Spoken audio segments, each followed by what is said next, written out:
So, welcome to episode 5 of the path to become a full stack developer. So, in this step, we're gonna talk about how to install a framework, and here we're gonna talk about nextJs and fastAPI.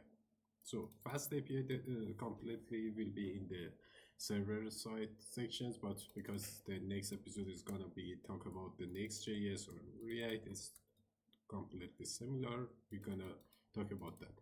First, you should install a node.js. So for the node.js, I was just a little bit.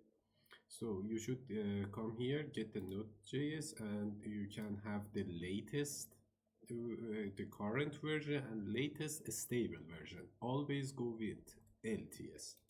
Then you can install pnpm. That is much better than npm and yarn. So pnpm is kind of newer than the other ones.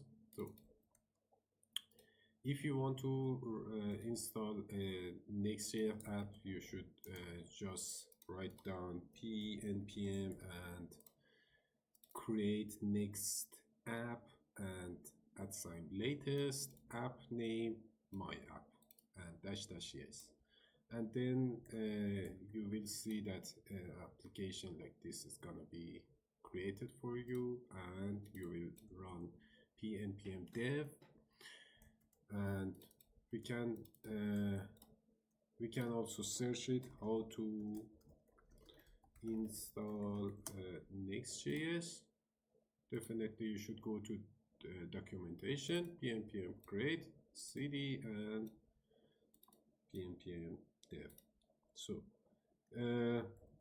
also regarding fastAPI, let's write down fastAPI. At the first time, you should make sure you have the Python, you have the pipe and n.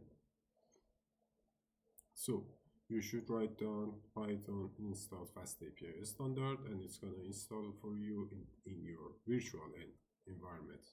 That you should create that end via venv, and to make sure that the dependencies can be managed in your fastAPI application.